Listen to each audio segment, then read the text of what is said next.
जय हिंद साथियों, स्वागत करता हूं फिर से एक नई वीडियो में। आज की इस वीडियो में आप सभी के लिए साइंस के इंपॉर्टेंट क्वेश्चन कवर कराएंगे। आज की वीडियो के सभी क्वेश्चन सेलेक्टेड और इम्पॉर्टेंट होंगे जो आपके ग्रुप डी एग्जाम के लिए इम्पॉर्टेंट होंगे।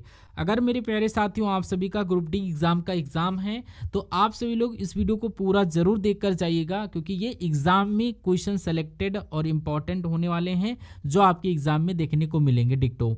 तो बिना टाइम वेस्ट किए स्टार्ट करते हैं सेशन को। पहला क्वेश्चन कह रहा है निकट दृष्टि दोष में किस लेंस का प्रयोग किया जाता। तो पहला क्वेश्चन आप सभी के लिए गोल्डन क्वेश्चन बन जाता। आपको पता होना चाहिए निकट दृष्टि दोष जो होता है वहां पर अवतल लेंस का यूज करते हैं, जो कि ऑप्शन नंबर ए के साथ करेक्ट आंसर हो जाएगा। अगर मेरे प्यारे साथियों आप भी क्वेश्चंस के जवाब जानते हो तो कमेंट बॉक्स में इन क्वेश्चंस के जवाब जरूर बताइए।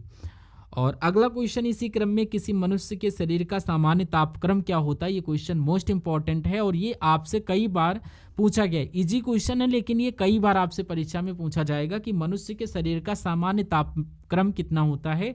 ये आपका 98 फ़ारेनहाइट होता है। आप सभी को पता होना चाहिए। ऑप्शन नंबर ए यहाँ पर करेक्ट आंसर बन जाएगा। अगला क्वेश्चन आप सभी से जो पूछा जा रहा है कि ध्वनि तरंगे किस माध्यम में नहीं चल सकती। मोस्ट इंपॉर्टेंट और सेलेक्टेड क्वेश्चन है।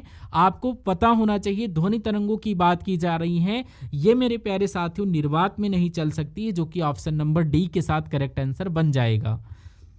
अगर मेरे प्यारे साथियों आप इन क्वेश्चंस का जवाब जानते हैं तो कमेंट बॉक्स में ज़रूर बताइए। और आज की ये सेशन जो होगा ये यहाँ पर हम लोग टॉप 100 क्वेश्चन नहीं टॉप 50 क्वेश्चन आप सभी को लेकर आए हैं। और यहाँ पर 50 में से 20 क्वेश्चन ऐसे कितने स्टूडेंट हैं जो इस टारगेट को अचीव कर लेते हैं। और अगर आप लोग मेरे चैनल पर पहली बार विजिट कर रहे हो तो प्लीज़ चैनल को सब्सक्राइब करके वीडियो को लाइक करके और अपने फ्रेंड सर्कल में ज़रूर शेयर कर दीजिएगा, क्योंकि यहाँ पर आप सभी के लिए इंपॉर्टेंट सेशन आप सभी को प्रोवाइड करवाने के लिए कोशिश करते हैं।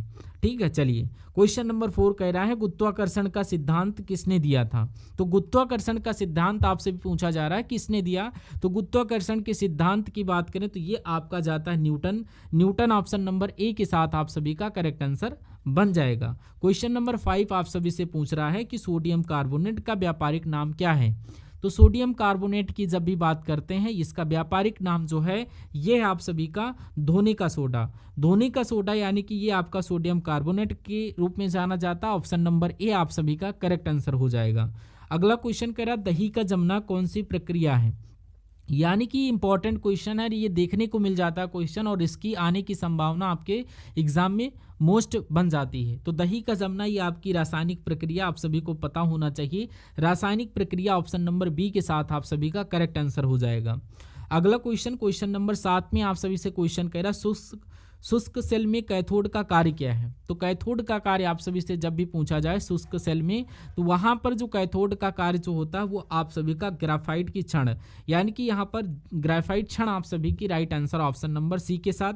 अगला क्वेश्चन नंबर 8 कह रहा है मेरे प्यारे साथियों कह रहा है किस रोग के प्रतिरोध के BCG का टीका दिया जाता है। तो ऐसा कौन सा रोग है जिसको हम लोग टीका देते हैं। तो ये मेरे प्यारे साथियों आप सभी का टीबी रोग के लिए दिया जाता है। टीबी रोग आपका यहाँ पर right answer option number C के साथ आप सभी का करेक्ट आंसर हो जाएगा। सी विकल्प इस क्वेश्चन का राइट आंसर बन जाता है।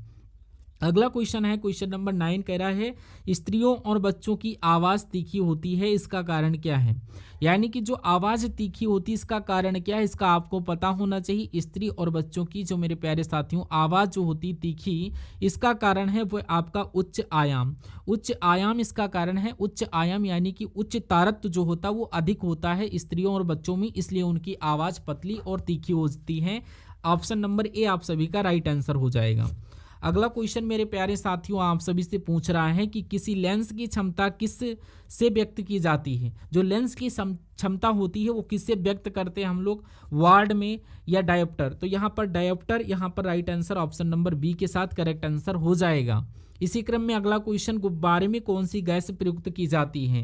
तो जो गुब्बारे आप सभी लोग फोड़ते हो उसमें कौन सी गैस भरी जाती है, तो उनके बारे में भी आप सभी को पता होना चाहिए। यहाँ पर हीलियम गैस यानी कि right answer option number B के साथ करेक्ट आंसर हो जाता है। अगला क्वेश्चन कह रहा है ऑप्टिकल फाइबर होता है जो ऑप्टिकल फाइबर होता है वो क्या होता है, ये मोस्ट क्वेश्चन है क्योंकि ये क्वेश्चन ग्रुप डी 2022 में लगभग 2 शिफ्टों में पूछा गया है कि यहाँ पर ऑप्टिकल फाइबर क्या है। अगर ऑप्टिकल फाइबर की बात करें तो इस क्वेश्चन के बारे में पता होना चाहिए। आपका राइट आंसर यहाँ पर इसमें जो करेक्ट जवाब बन जाता है वो यहाँ पर कांच का बना हुआ, यानी ऑप्टिकल फाइबर यहाँ पर कांच का बना हुआ होता है। कांच इसमें आप सभी का राइट आंसर हो जाता है, जो कि ऑप्शन नंबर बी के साथ करेक्ट आंसर होने वाला है।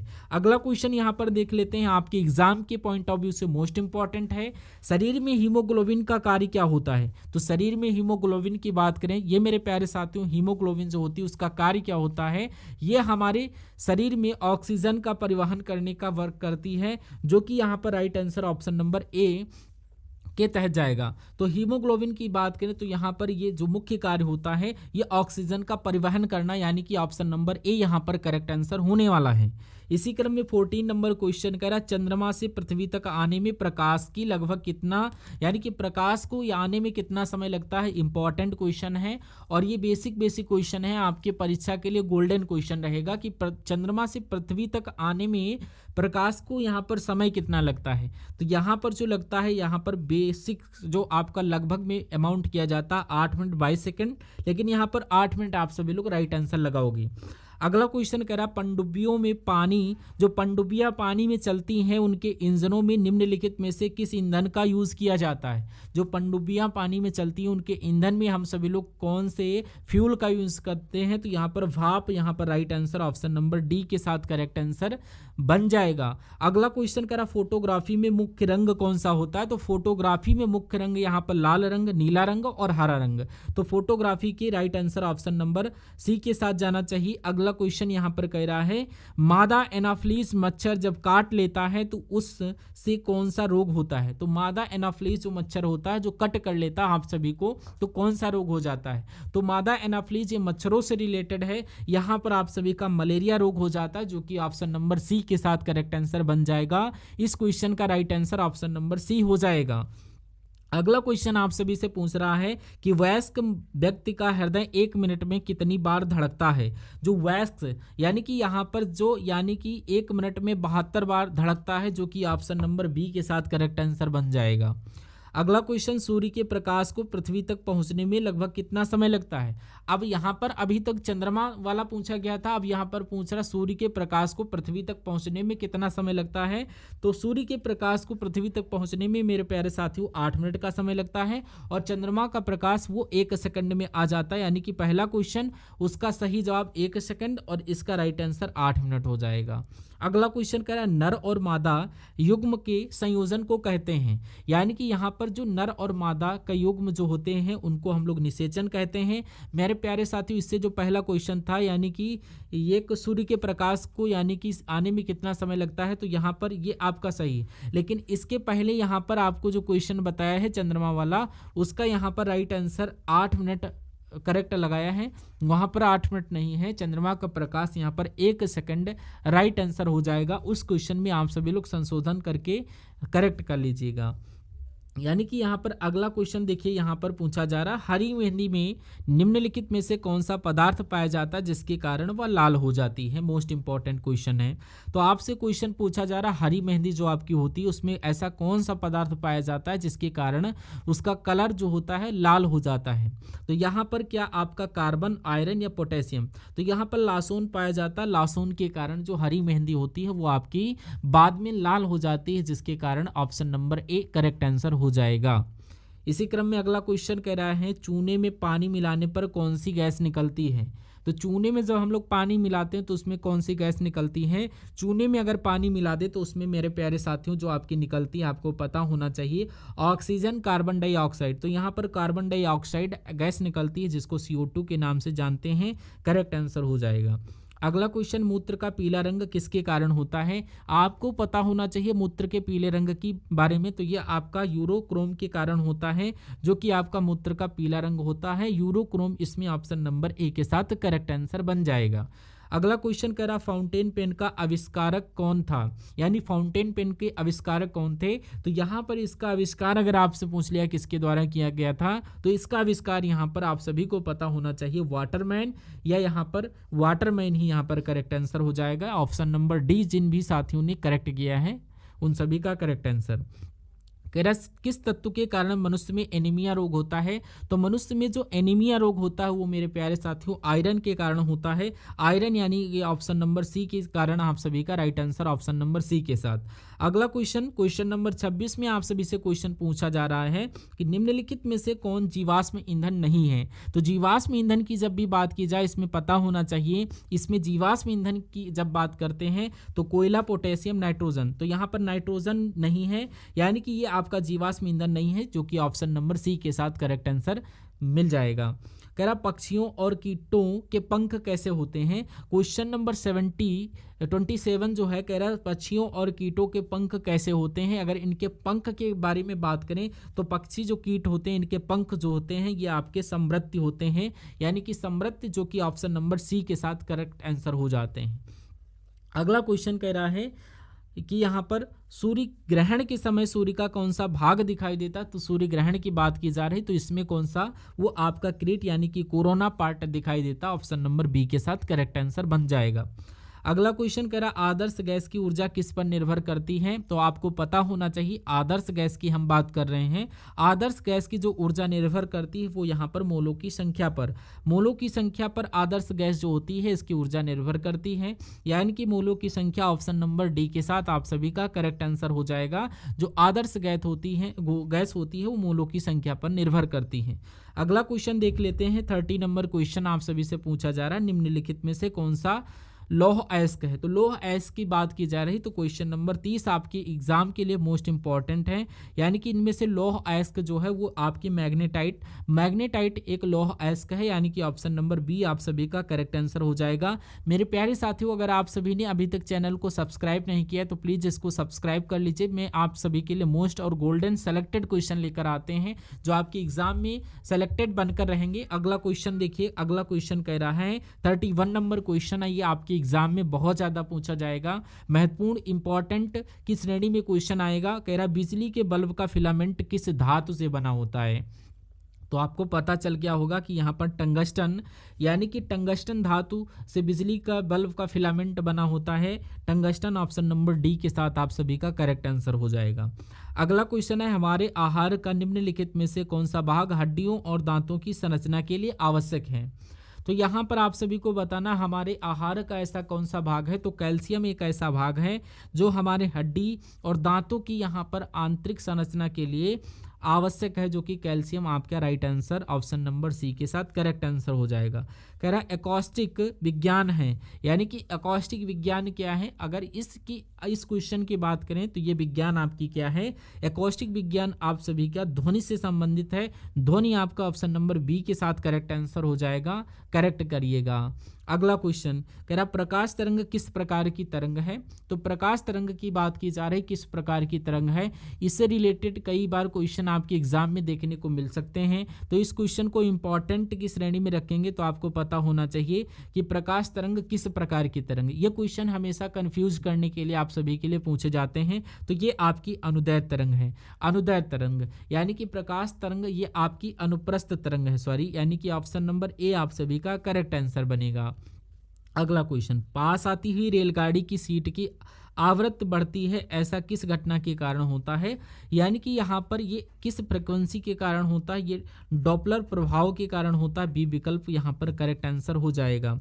नेक्स्ट क्वेश्चन सापेक्ष आर्द्रता मापी जाती। सापेक्ष आर्द्रता की जब भी बात की जाए आपसे तो ये जो मापी जाती है वो आपका हाइग्रोमीटर के द्वारा मापी जाती है, जो कि ऑप्शन नंबर बी के साथ आप सभी का करेक्ट आंसर हो जाएगा। हाइग्रोमीटर आपका ऑप्शन नंबर बी के साथ करेक्ट आंसर हो जाएगा। अगला क्वेश्चन कह रहा आदर्श गैस की ऊर्जा निर्भर करती है। तो आदर्श गैस की जो ऊर्जा होती है वो निर्भर ये आपकी मोलों की संख्या पर करती है। किस पर, मोलों की संख्या, जो कि ऑप्शन नंबर डी के साथ करेक्ट आंसर हो जाएगा। इसी क्रम में अगला क्वेश्चन कह रहा है निम्नलिखित में से कौन बेवकूफ़ों का सोना या झूठा सोना के नाम से जाना जाता है। इंपॉर्टेंट क्वेश्चन है, यानी कि यहाँ पर इस क्वेश्चन का राइट आंसर यानी कि आयरन परऑक्साइड, यानी कि यहाँ पर इसको जाना जाता है बेवकूफ़ों का सोना या झूठा सोना के नाम से जाना जाता है। इसी क्रम में नेक्स्ट क्वेश्चन कह रहा है मीना माता रोग किस कारण से होता है। तो मीना माता रोग जो होता है ये किस कारण होता है, तो इस रोग की जब बात करें, ये जो आपका रोग होता है ये किसके कारण होता है, ये आपका पारे के कारण होता है। ठीक है, अगला क्वेश्चन, हमारे भोजन में संरचनात्मक खाद्य पदार्थ है। तो संरचनात्मक खाद्य पदार्थ जो होता है ये आपका वसा एवं प्रोटीन या यहाँ पर विटामिन और एवं खनिज। तो विटामिन एवं खनिज ऑप्शन नंबर सी आपका करेक्ट आंसर हो जाएगा। अगला क्वेश्चन कह रहा है मानव मस्तिष्क का वजन कितना होता है। तो मानव मस्तिष्क का वजन की बात करें ये कितना होता है, तो मानव मस्तिष्क की जब भी बात की जाए ये आपके एग्जाम के पॉइंट ऑफ व्यू से इंपॉर्टेंट है। ये जो वजन होता है ये आपका कितना होता है 1350 ग्राम। 1350 ग्राम आप सभी का मानव मस्तिष्क का वजन होता है, जो कि यहाँ पर ऑप्शन नंबर सी के साथ करेक्ट आंसर बन जाता है। अगला क्वेश्चन, सूर्य की रोशनी से हम प्राप्त करते हैं। तो सूर्य की रोशनी की बात की जा रही, सूर्य की रोशनी से हम लोग क्या प्राप्त करते हैं, विटामिन डी प्राप्त करते हैं। विटामिन डी आप सभी का राइट आंसर हो जाता है। अगला क्वेश्चन करा मनुष्य के शरीर में सबसे छोटी ग्रंथ क्या है। तो मनुष्य के शरीर की सबसे छोटी ग्रंथ अगर आपसे पूछ ले तो क्या लगाओगे, ये स्टार लगा करके क्वेश्चन रखिएगा। इस क्वेश्चन के बारे में आप सभी को पता होना चाहिए कि मनुष्य के शरीर की सबसे छोटी ग्रंथि कौन सी है। तो ये जो है आप सभी के पीयूष ग्रंथ यानी कि मनुष्य के शरीर की सबसे छोटी ग्रंथ है, और पीयूष ग्रंथि ऑप्शन नंबर बी में दिया गया है। नेक्स्ट क्वेश्चन, वर्षा की बूंद गोलाकार क्यों होती हैं। ये क्वेश्चन आपके एग्जाम के लिए मोस्ट इंपॉर्टेंट है। ये वर्षा की बूंद यहाँ पर पृष्ठ तनाव के कारण गोलाकार होती हैं। जब भी ये क्वेश्चन पूछा जाए ऑप्शन नंबर ए के साथ आप सभी लोग करेक्ट आंसर लगाइएगा। ये आपका पृष्ठ तनाव के कारण हो जाती हैं वर्षा की बूंदें गोल। अगला क्वेश्चन, रेडियो कार्बन काल निर्धारण किससे संबंधित है। तो ये अगर क्वेश्चन आप सभी से पूछा जाए रेडियो कार्बन काल ये निर्धारण किससे संबंधित है, तो ये आपका किससे है, ये मेरे प्यारे साथियों आपका जीवाश्म से संबंधित है। जीवाश्म ऑप्शन नंबर डी के साथ आप सभी का करेक्ट आंसर हो जाएगा। इसी क्रम में अगला क्वेश्चन कह रहा ठोस कार्बन डाइऑक्साइड को क्या कहते हैं। तो ठोस कार्बन डाइऑक्साइड को क्या कहते हैं, इसकी जब भी बात की जाए तो ठोस कार्बन डाइऑक्साइड को जो जाना जाता है शुष्क बर्फ यानी कि शुष्क बर्फ के नाम से जाना जाता है ठोस कार्बन डाइऑक्साइड गैस को। सी विकल्प आप सभी का करेक्ट आंसर हो जाएगा। अगला क्वेश्चन नंबर 48 कह रहा आलू किसका उदाहरण है। रूपांतरित जड़ का, रूपांतरित पत्ती का, रूपांतरित तने का। तो ये जो होता है रूपांतरित तने का एक उदाहरण है। ये right answer option number C के साथ चला जाएगा। रूपांतरित तने का उदाहरण आलू हो जाता है। अगला क्वेश्चन, एक बैरल में कितने लीटर होते हैं। ये भी क्वेश्चन आपके एग्जाम के लिए मोस्ट इंपॉर्टेंट की श्रेणी में आएगा। क्वेश्चन पूछा जाता है कि एक बैरल में कितने यहाँ पर लीटर होते हैं। ये आपका 159 लीटर आप सभी के होते हैं। अगला क्वेश्चन कह रहा है यहाँ पर लालटेन या लैंप की बत्ती में तेल किस कारण से ऊपर चढ़ता है। यानी आपकी जो लालटेन व लैंप होती है उनकी जो बत्ती होती है उसमें तेल, या मेरे प्यारे साथियों यहाँ पर जो आपका तेल होता है वो किस कारण ऊपर चढ़ता है, तो केशकत्व के कारण होता है। Right answer option number A के साथ चला जाएगा। तो इसी क्रम में ये आपके थे आज के सेशन के टॉप 50 क्वेश्चन। तो आई होप ये क्वेश्चन आप सभी ने रट्टा लगा लिया होगा और आपको समझ में भी आ गए होंगे। और मेरे साथियों जो भी नए स्टूडेंट कनेक्ट हुए थे वो चैनल को भी सब्सक्राइब कर लिए होंगे। तो हम सभी लोग मिलेंगे आने वाले सेशन में, तब तक के लिए जय हिंद साथियों।